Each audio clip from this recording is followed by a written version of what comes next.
Halo Sematon, ketemu lagi di channel Tukak Wareng. Hari ini kita bukan berenang ya, kita di sini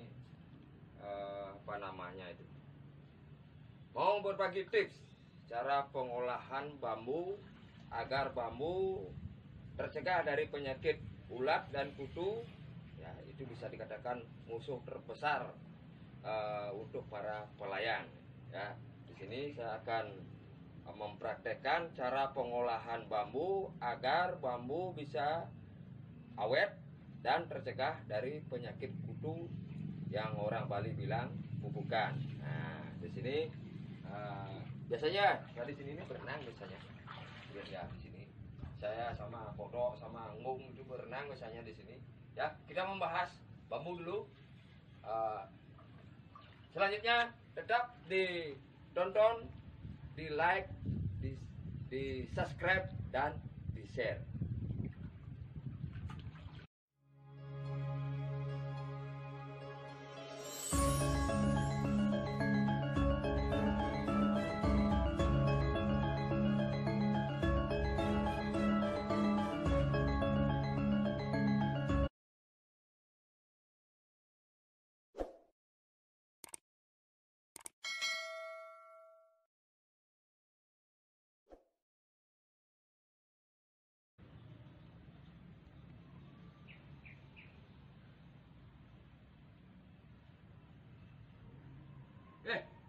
Kita lanjutkan lagi. Dingin.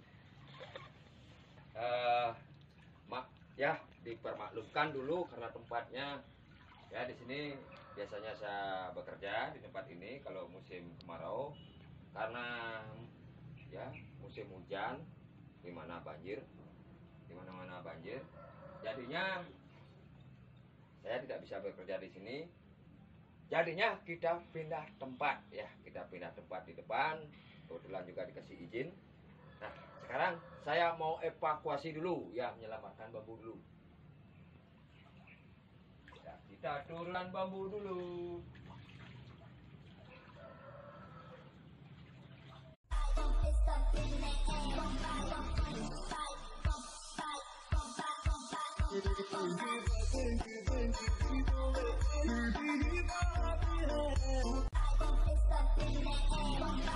Situ kan sih mau lewat.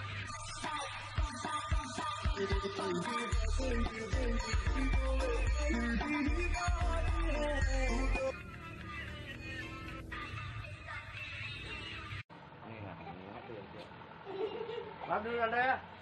Ya. Nih, diajak review dulu. Nanti lanjut lagi Anda ya. Lanjut lagi. Ya, maaf nih tukang rekamnya lagi asik jingkrak tadi. Ya, kita lanjut lagi ke cara pengolahan bambu. Ya, ini tukang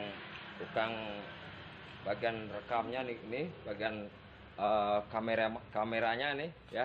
Yuk, kita lanjut lagi. Lanjutkan lagi. Tadi sedikit jeda ya, karena memang si bungsu memang suka jingkrak ya, memang trennya seperti sekarang ya, memang ya namanya juga menyalurkan bakat dan hobi. Ya, kita bahas bambu. Di sini sudah ada bambu yang sudah saya belah sebulan yang lalu. Ini tips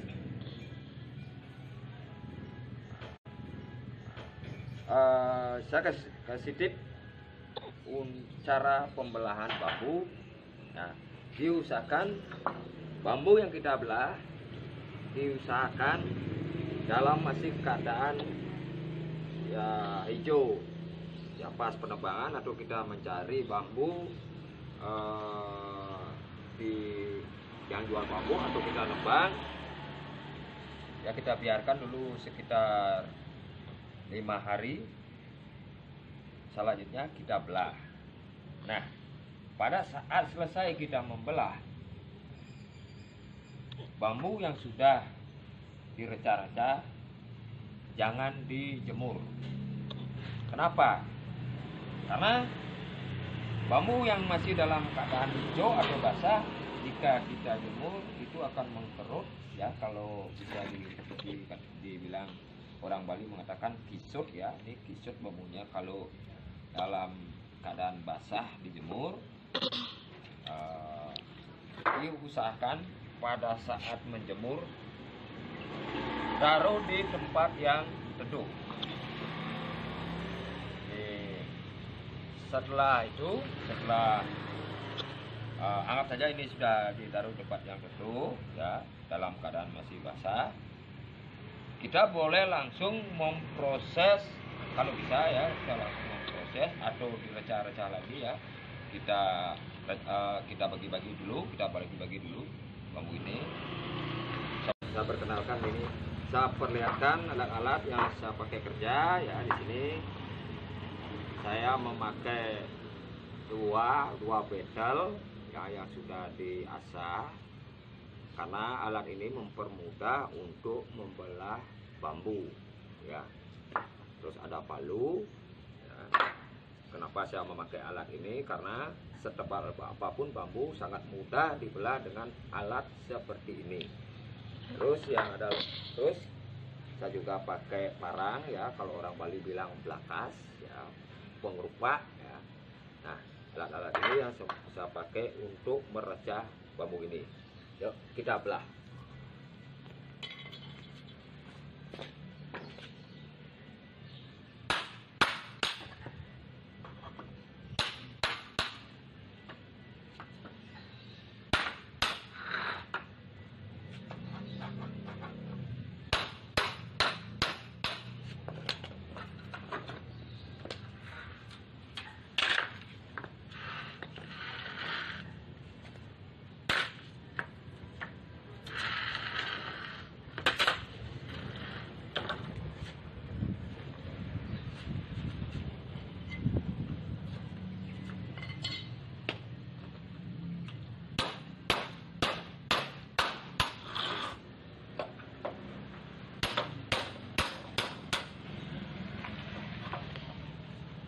Sekarang kita akan memproses pembersihan bambu, sekaligus cara mencegah agar bambu itu tidak ditekan kutu atau rayap ya. Penyakit memang sangat dibenci oleh para pelayang ya.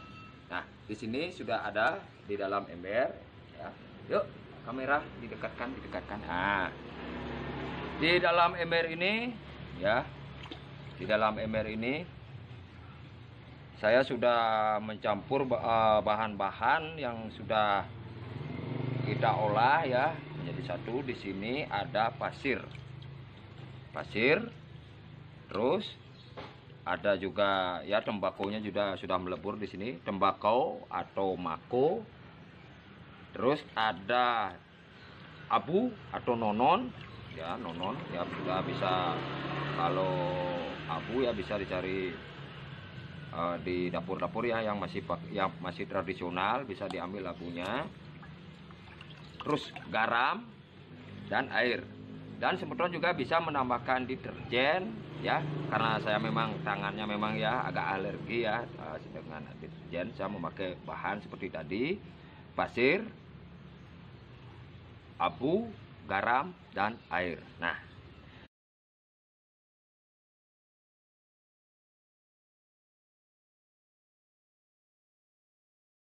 fungsi dari pasir ini membersihkan ya, seperti ini. Nah, jadi bagian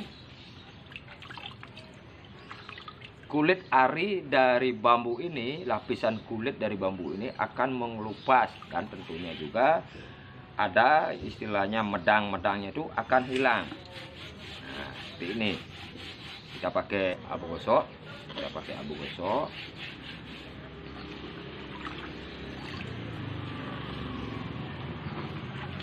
Kita bersihkan semua.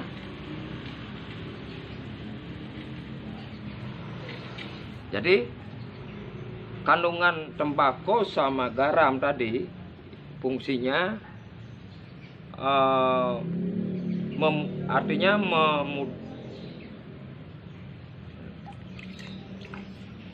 fungsi air yang sudah bercampur dengan tembakau dengan garam tadi, itu fungsinya menghilangkan rasa getah pada bambu. Yang dimana getah bambu ini yang disenangi oleh kutu maupun rayap, ya, bubukan itu ya. Getah bambu ini yang disenangi ya. Kita terus bersihkan ini, usahakan biar lembab sekali, biar banyak nih airnya nih ya. Terus kita gosok ya. Nanti bagian di sini ada bagian di sela-sela bukunya ini pasti medangnya akan banyak, itu mengakibatkan gatal pas kita bekerja. Nah, di sini fungsinya pasir ini membersihkan semua lapisan kulit ari dan jamuran-jamuran, bekas-bekas jamuran medang, dan akan kelihatan bambu ini akan kelihatan bersih. Diusahakan pas kita mengoles atau menggosok ini berulang-ulang kali. Kalau bisa setelah selesai menggosok airnya sudah menyerap, kita gosok lagi ya, minimal lah 5 kali. Nah, setelah nanti selesai kita proses ini, bambu jangan dijemur. Karena apa tidak boleh dijemur? Nah, bambu masih dalam keadaan hijau ini, jika dijemur setelah kita proses ini, bambu akan mengkerut. Nah, itu pun juga fungsinya biar air yang kita gosokkan ke bambu ini agar betul-betul menyerap ke dalam serat-serat bambu. Nah, diusahakan ya, sekarang kita gosok, esoknya kita gosok lagi, dan mungkin lusanya juga boleh ya, minimal lah 5 kali. Kita taruh di tempat yang teduh ya, jangan dijemur, sambil menunggu bambu itu mengering ya, artinya berubah warna. Kalau kita sudah oles dengan kita gosok ini, otomatis bambu akan cepat mengering. Nah, setelah bambu berubah warna seperti ini ya, seperti ini, sudah tidak hijau lagi, baru kita rendam, atau ya kalau ada yang punya, ada di sekitarnya ada sungai atau ada telaga, boleh direndam di sungai. Ya, kalau seperti saya di sini tidak ada sungai, boleh kita taruh di atas atap ya, mumpung musim hujan, kita taruh di atas atap. Nah, fungsinya apa ya? Setelah kita proses tadi penggosokan dan